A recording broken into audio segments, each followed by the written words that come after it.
Hello guys, welcome back. അങ്ങനെ ദേവിയനെ അസുഖമൊക്കെ ഭേദപ്പെട്ട് വീട്ടിലെത്തിയിട്ട് ഇപ്പൊ കുറച്ച് ദിവസമായിട്ടോ. എന്നാൽ നയനയ്ക്ക് ഇൻഫെക്ഷൻ വന്നത് കാരണം നയന അനന്തപുരിയിലും നന്ദാവനത്തിലായിട്ട് ഇങ്ങനെ നിൽക്കാണ്. ഇതൊക്കെ ദേവിയനെ ശ്രദ്ധിക്കുന്നുണ്ട് കേട്ടോ. അന്നേ ദിവസം രാവിലെ നയന ആദർശിന്റെ ഒപ്പം അനന്തപുരിയിൽ എത്തുന്നുണ്ട്. ഇവരുടെ വരവ് കണ്ടിട്ട് ദേവിയനെ ദേഷ്യം പിടിച്ച് ഇരുന്നോടത്തുനിന്ന് എഴുന്നേൽക്കുന്നുണ്ട്. എന്നിട്ട് ദേവിയനെ ദേഷ്യപ്പെട്ട് ചോദിക്കുന്നുണ്ട്, നിൽക്ക്, നീ ഇത്ര നേരം എവിടെയായിരുന്നു? അത് അമ്മ, ഞാൻ നയനയോട്. നിർത്ത്, മതി, കൂടുതലൊന്നും പറയണ്ട. അപ്പൊ ഞാൻ സംശയിച്ച പോലെ തന്നെ നീ ഇവളുടെ വീട്ടിൽ ആറാടാൻ പോയതായിരിക്കും. അമ്മേ, ഞാൻ ഒന്നും പറയണ്ട, എനിക്കൊന്നും കേൾക്കുകയും വേണ്ട. അപ്പൊ ആദർശ് പറയുന്നുണ്ട്, അമ്മ ഇങ്ങനെ വാശി പിടിക്കില്ല അമ്മേ. പിന്നെ ഞാൻ എന്ത് വേണം? ഇപ്പൊ സ്വന്തം മകന് വീട്ടുകാരെയും വീടൊന്നും വേണ്ട. അവൻ ഏത് സമയം ഇവളുടെ വീട്ടിലാ. ഞാനൊന്ന് കിടപ്പിലായപ്പോ ആ സമയം കൊണ്ട് എന്റെ മോൻ എല്ലാവരും കൈവശപ്പെടുത്തി വെച്ചേക്കുവാ. അപ്പൊ നയന പറയുന്നുണ്ട്, അമ്മേ, എന്നെ ചൊല്ലി ഇവിടെ ഒരു വഴക്ക് വേണ്ട. അമ്മയുടെ മോനെ ആരും കൈവശപ്പെടുത്താൻ നോക്കിയിട്ടില്ല. ആദർശേട്ടാ, ഞാൻ പറഞ്ഞതല്ലേ ഞാൻ ഒറ്റയ്ക്ക് പൊക്കോളാന്ന്. എന്തിനാ എന്റെ കൂടെ വന്നിട്ട് വെറുതെ അമ്മയെ ദേഷ്യം പിടിപ്പിക്കുന്നത്? നയനെ, എനിക്ക് ന്യായമില്ലാത്തതിന്റെ പക്ഷത്ത് നിൽക്കാൻ പറ്റില്ല. ഇവിടെ അമ്മ പറയുന്നതാ തെറ്റ്. നയനയ്ക്ക് എന്തുകൊണ്ട് നയനയുടെ വീട്ടുകാരെ കണ്ടൂടാ? അമ്മയുടെ കല്യാണ ശേഷം അമ്മയുടെ അച്ഛനും അമ്മയൊക്കെ കാണാൻ തോന്നുമ്പോൾ അച്ഛൻ അങ്ങോട്ട് കൊണ്ടുപോകാറില്ലേ?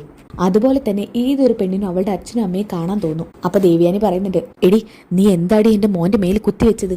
നീ നിന്റെ നശിച്ച അച്ഛനും അമ്മയും എന്റെ മോനെ ഓരോന്ന് പറഞ്ഞ് മയക്കി വെച്ചേക്കുക. അപ്പൊ നയന പറയുന്നുണ്ട്, അമ്മ പ്ലീസ്, എന്റെ അച്ഛനും അമ്മയും നിരപരാധികളാ, അവരെന്തിനിതിലേക്ക് വലിച്ചഴിക്കുന്നത്? അപ്പൊ ആദർശ് പറയുന്നുണ്ട്, അമ്മയുടെ സംസാരം അതിര് കിടക്കുന്നു. എന്നെ നോക്കി ആരെങ്കിലും എന്റെ അച്ഛനും അമ്മയും എന്തെങ്കിലും പറഞ്ഞാൽ അത് എന്റെ അച്ഛനും അമ്മയ്ക്ക് താങ്ങാൻ പറ്റുമോ? അതുപോലെ തന്നെ നയനയ്ക്ക് നയനയുടെ അച്ഛനും അമ്മയും. അവൾ ഈ ലോകത്ത് ഏറ്റവും കൂടുതൽ സ്നേഹിക്കുന്നവരാ അവളുടെ അച്ഛനും അമ്മയും. അവരെ അങ്ങനെയൊക്കെ പറഞ്ഞിട്ടും നയന കൂടുതലൊന്നും പ്രതികരിക്കുന്നില്ല എന്നുണ്ടെങ്കിൽ അവളെ അമ്മയ്ക്ക് മനസ്സിലാക്കിക്കൂടെ? അതിനെങ്ങനെ അമ്മയുടെ കാതിന് ചുറ്റും ഈച്ച പറന്നോണ്ടിരിക്കുന്നത്? ഇത് ആദർശ് ജലജയുടെയും ജാനകിയുടെ മുഖത്ത് നോക്കിയിട്ടാട്ടോ പറയുന്നത്. അപ്പൊ ജലജ പറയുന്നുണ്ട്, എന്താണ് നീ എന്നെ നോക്കുന്നത്? ഞാനാണ് നിന്റെ അമ്മ ഈ അവസ്ഥയിലാക്കിയത്. എല്ലാത്തിനും കാരണം ഇവൾ ഒറ്റ ഒരുത്തിയാ, നിന്റെ ഭാര്യ എന്ന് പറയുന്നവൾ. അപ്പൊ ജാനകി പറയുന്നുണ്ട്, അതെ, നീയും നിന്റെ ഭാര്യയും കൂടി ഞങ്ങളുടെ തലയിലിട്ടിടാൻ ശ്രമിക്കണ്ട. അപ്പൊ ആദർശ് പറയുന്നുണ്ട്, നിങ്ങളൊന്നും അത്ര നല്ലവരൊന്നും അല്ല, ഇളയമ ആയിരുന്നു, പക്ഷെ ഇപ്പൊ അങ്ങനെയല്ല. അപ്പൊ ദേവേന് പറയുന്നുണ്ട്, നിർത്തടാ, നീ നിന്റെ ഭാര്യയെ സോപ്പിട്ട് പതിപ്പിക്കണ്ട. എത്രയായാലും ഇവൾ എന്നെ കൊല്ലാൻ നോക്കിയവളാ. അല്ലേനും അമ്മയ്ക്ക് കാര്യം പറഞ്ഞാൽ മനസ്സിലാവില്ല. നയന അമ്മയെ കൊല്ലാനല്ല നോക്കിയത്, രക്ഷിക്കാനാ. ഇത് നീ കുറെ തവണയായാലോ പറയുന്നത്. എന്തർത്ഥത്തിലാ ഇവൾ എന്നെ രക്ഷിക്കാൻ നോക്കിയത്? ഇവൾ എന്നെ കൊല്ലാൻ അടുത്ത പ്ലാൻ ഇടുവായിരിക്കും. അതിനായിരിക്കും ഇവളുടെ വീട്ടില് ഡിസ്കസ് ചെയ്യാൻ വേണ്ടി നായികയ്ക്ക് 40 വട്ടം പോകുന്നത്. അമ്മേ, അതങ്ങനെയൊന്നും അല്ല. നയനയുടെ അമ്മ ഞങ്ങളെ ഒന്ന് കാണണമെന്ന് പറഞ്ഞു, അതുകൊണ്ട് പോയതാ. ഇവളുടെ അമ്മ വിളിക്കുമ്പോഴേക്കും നീ ഓടി എവിടെ എത്തുവോ? എനിക്ക് എന്റെ അമ്മ വിളിക്കുന്ന പോലെ തന്നെയാ നയനയുടെ അമ്മ വിളിക്കുന്നതും. മനസ്സിലായി, നല്ല ഉഗ്രവിഷയാണ് എന്റെ മോന്റെ മനസ്സിൽ കിടന്നിരിക്കുന്നത്. അതൊക്കെ ഇരിക്കട്ടെ, നീ എന്തിനാടി എപ്പോഴും നിന്റെ വീട്ടിലോട്ട് ഇങ്ങനെ പോകുന്നത്? ഇവന്റെ ഭാര്യയായി നീ ഇവിടെയാ നിൽക്കേണ്ടത്. പക്ഷെ നീ ഈയിടെയായിട്ട് ഇടയ്ക്കിടയ്ക്ക് നിന്റെ വീട്ടിൽ പോകുന്നുണ്ട്. അതെന്തിനാന്നാ ഞാൻ ചോദിച്ചത്. അമ്മേ, നയനയ്ക്ക് പല ആവശ്യം കാണില്ല അമ്മ വീട്ടിൽ പോവാൻ. മിണ്ടരുത്. നിന്നോട് ഞാൻ ചോദിച്ചില്ല, ഞാൻ അവളോടാ ചോദിച്ചത്.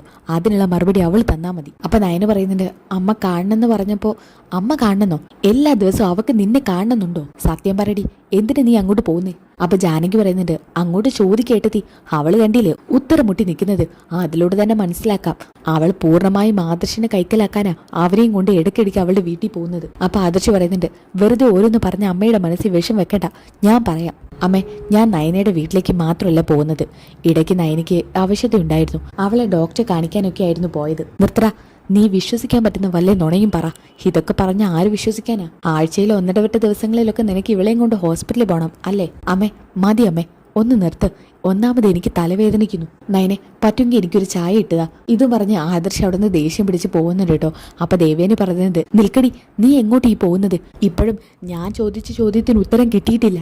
അപ്പൊ അനാമി പറയുന്നുണ്ട്, വല്യമ്മേ, ഇവളോടൊന്ന് ഇങ്ങനെ ചോദിച്ചാൽ പോരാ. വല്യമ്മ ഇവളുടെ ചികിടത്ത് 2 കൊടുക്ക്. അപ്പൊ പറയേണ്ടതൊക്കെ തന്നാൽ അവിടെ വായോടെ വന്നോളൂ. അപ്പൊ കറക്റ്റ് സമയമാണ് അങ്ങോട്ടേക്ക് മുത്തശ്ശനും മുത്തശ്ശി വരുന്നത്. മുത്തശ്ശനും മുത്തശ്ശിക്ക് നയനെ കണ്ടപ്പോൾ വലിയ സന്തോഷമാവുക കേട്ടോ. അപ്പൊ അവരങ്ങോട്ട് വന്ന പാടെ തന്നെ മുത്തശ്ശി ചോദിക്കുന്നുണ്ട്, മോളെ, നയന മോളെ, മോൾക്കിപ്പോ കുഴപ്പമൊന്നും ഇല്ലല്ലോ? അപ്പൊ ദേവിയനെ ചോദിക്കുന്നുണ്ട്, അതെന്താ അമ്മേ, ഇവക്കെന്താ കുഴപ്പം? അപ്പൊ മുത്തശ്ശി പറയുന്നുണ്ട്, ഇതാരാ നിന്റെ മരുമകൾ, അവൾക്ക് എന്താ കുഴപ്പമെന്നുള്ളത് നിനക്കറിയില്ലേ? ജീവിതമേ ഒരു നാടകമാക്കിയവളാ ഇവള്. അതുകൊണ്ട് ഇവളുടെ കുഴപ്പം കണ്ടെത്താനേ കുറച്ച് ബുദ്ധിമുട്ടുണ്ട്. ഇവളെന്നെ വിഡ്ഢിയാക്കുക. അപ്പൊ മുത്തശ്ശൻ പറയുന്നുണ്ട്, നിന്നെ വിഡ്ഢിയാക്കുന്നത് മോളല്ല, നിന്റെ ചുറ്റിലും ഈച്ചയെ പോലെ പറന്നെടുക്കുന്ന ചിലരുണ്ട്. അവരാ നിന്നെ ഓരോന്നും പറഞ്ഞ് വിഡ്ഢികളാക്കുന്നത്. സത്യാവസ്ഥ തിരിച്ചറിയാതെ നീ അതൊക്കെ വിശ്വസിക്കുന്നതാ നിന്റെ ജീവിതത്തിൽ നീ വരുത്തി വെച്ച പരാജയം. അതെന്തെങ്കിലും നീ മനസ്സിലാക്കും. നിന്റെ മരുമകളുടെ മഹത്വം നീ തിരിച്ചറിയുന്ന ഒരു ദിവസം വരും. അത് നീ തിരിച്ചറിയുന്ന ദിവസത്തിന് വേണ്ടി ഞങ്ങൾ എല്ലാവരും കാത്തിരിക്കുക. അങ്ങനെ ഒരു ദിവസം എന്റെ ജീവിതത്തിൽ ഉണ്ടാകുമെന്ന് എനിക്ക് തോന്നുന്നില്ല അച്ഛാ. ഇവളൊറ്റ ഒരുത്തി എന്റെ ജീവിതത്തിൽ നാശം വിധിക്കാനായിട്ട് ഇറങ്ങി പുറപ്പെട്ടവളാ. എന്നെ കൊല്ലാൻ നോക്കിയ പിശാജ്. ആ പിശാജിനെ എല്ലാരും ഇവിടെ കെട്ടിയിട്ടിരിക്കുവല്ലേ. എന്നേക്കുമായി അവളെ പുറത്താക്കേണ്ട സ്ഥാനത്ത് വീണ്ടും എന്റെ ജീവൻ എടുക്കാൻ അവളെ ഇവിടെ തന്നെ നിലനിർത്തിയേക്കുവാ. ഇവളുടെ ഈ വൃത്തികെട്ട മുഖം കണ്ടുകൊണ്ട് എനിക്കിവിടെ നിൽക്കാൻ പ്രയാസമുണ്ട്. പക്ഷെ ഞാൻ എന്തിന് ഇവിടുന്ന് പോകണം? ഇതെന്റെ വീടാ. അച്ഛനറിയോ, ഇവളെ മേലെ എനിക്ക് ചില കാര്യങ്ങൾ വിശ്വാസം ഉണ്ടായിരുന്നു. എന്നാൽ അത് പൂർണ്ണമായിട്ടും നഷ്ടപ്പെട്ട നിമിഷം എന്റെ ഹോസ്പിറ്റലിൽ കിടക്കുന്ന ദിവസങ്ങൾ. അന്ന് ഇവളെ ഞാൻ പ്രാകാത്ത ദിവസമില്ല. എല്ലാം ഇവളുടെ തന്തയും തള്ളയും പറഞ്ഞാൽ മതി. പല കുരുക്ക് വഴികൾ ഉപയോഗിച്ച് നീയൊക്കെ കൂടി അനന്തപുരിയിൽ കയറി.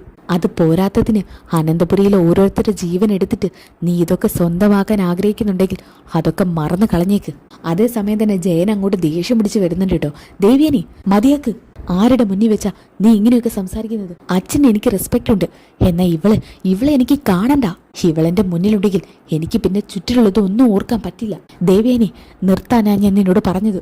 ഇവക്ക് വേണ്ടി ജയേട്ടൻ എന്നോട് ഇനി ഒന്നും പറയണ്ട. ഞാൻ നിന്നോട് പറയാൻ വരുന്നില്ല. പറഞ്ഞാൽ നിന്റെ ഈ തലയ്ക്കകത്ത് കയർത്തൂല്ല.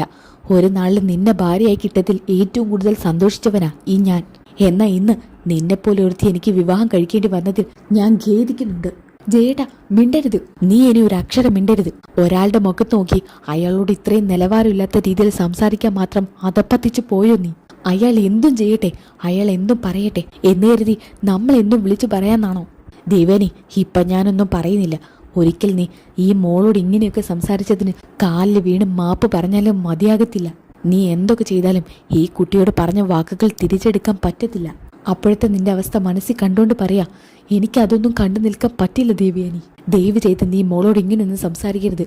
ഇനിയും നീ ഇത്തരത്തിൽ സംസാരിക്കുവാണെങ്കിൽ ഞാൻ ഈ വീട് വിട്ട് എങ്ങോട്ടെങ്കിലും പോകും. അല്ലെങ്കിൽ പിന്നെ നീ എന്നെ ഉപേക്ഷിച്ച് ഇവിടുന്ന് പോയിത്താ. അപ്പം മുത്തശ്ശി പറയുന്നുണ്ട്, ജയ നീ എന്തൊക്കെയാ പറയുന്നത്? ഭാഷയ്ക്കും ദേഷ്യത്തിന്റെ പുറമെ നീ ഇങ്ങനെയൊന്നും പറയാതെ. എത്രയാന്ന് വെച്ചിട്ട് അമ്മേ ഈ കുട്ടി എങ്ങനെയൊക്കെ പറയുന്നത് ഞാൻ കേട്ടോണ്ട് നിൽക്കുക. നിങ്ങൾക്കൊക്കെ പറ്റുമായിരിക്കും, എന്നാൽ എനിക്കതിന് പറ്റില്ല. അപ്പൊ ദേവേനെ പറയുന്നുണ്ട്, ഇത്രമാത്രമൊക്കെ നിങ്ങളുടെ മനസ്സിൽ സ്വാധീനം ചെലുത്താൻ ഇവൾ എന്താ ചെയ്തത് ചേട്ടാ? എനിക്കറിയണം ഇവൾ എന്താ ചെയ്തതെന്ന്. അതറിയാത്തോടത്തോളം കാലം ഞാൻ ഇവളിങ്ങനെ വെറുക്കത്തേയുള്ളൂ. പറ ചേട്ടാ, എനിക്കറിയാത്ത എന്തെങ്കിലും ഇവൾ നിങ്ങൾക്ക് തന്നിട്ടുണ്ടെങ്കിൽ അത് എന്നോട് പറ. ഇത് കേട്ടിട്ട് ജലജയും ജാനകിയും പരസ്പരം നോക്കുന്നുണ്ട്. അപ്പൊ ജലജ പറയുന്നുണ്ട്, ഇവളെ എന്തിനു ഇവരൊക്കെ ഇത്രയും മാത്രം സപ്പോർട്ട് ചെയ്യുന്നത്? ഇവിടെ ഉള്ളവർ പോയാലും കുഴപ്പമില്ല, ആ പെണ്ണിനെ ഇവിടെ എങ്ങനെയെങ്കിലും പിടിച്ചു നിർത്തണമെന്ന ഇവിടെയുള്ള ആണുങ്ങളുടെയൊക്കെ ചിന്ത. എന്നാൽ ജാനകി ജയേട്ടൻ ഈ സംസാരമൊക്കെ കേട്ടുകൊണ്ട് വളരെ ഷോക്കായി ഇങ്ങനെ നിൽക്കാട്ടോ. എന്താ ഇവിടെ സംഭവിക്കുന്നതെന്ന് പോലും അവർക്ക് ആർക്കും മനസ്സിലാവുന്നില്ല. അപ്പോൾ എന്തായാലും ഇനി നല്ല കിടിലൻ എപ്പിസോഡാണ് കേട്ടോ. അപ്പോൾ ആ എപ്പിസോഡുകൾക്കായിട്ട് ചാനൽ ഒന്ന് സബ്സ്ക്രൈബ് ചെയ്തേക്കുക. അതോടൊപ്പം വീഡിയോക്ക് ഒന്ന് ലൈക്ക് ചെയ്തേക്കുക കേട്ടോ. നെക്സ്റ്റ് എപ്പിസോഡിന് വേണ്ടിയിട്ട് നിങ്ങൾ എന്തായാലും നെക്സ്റ്റ് എപ്പിസോഡിൽ നിന്ന് കമൻറ്റ് ചെയ്യാൻ മറക്കരുത്. അപ്പോൾ അടുത്ത വീഡിയോയുമായിട്ട് കാണുന്നവരേക്കും ബൈ ഗായ്സ്.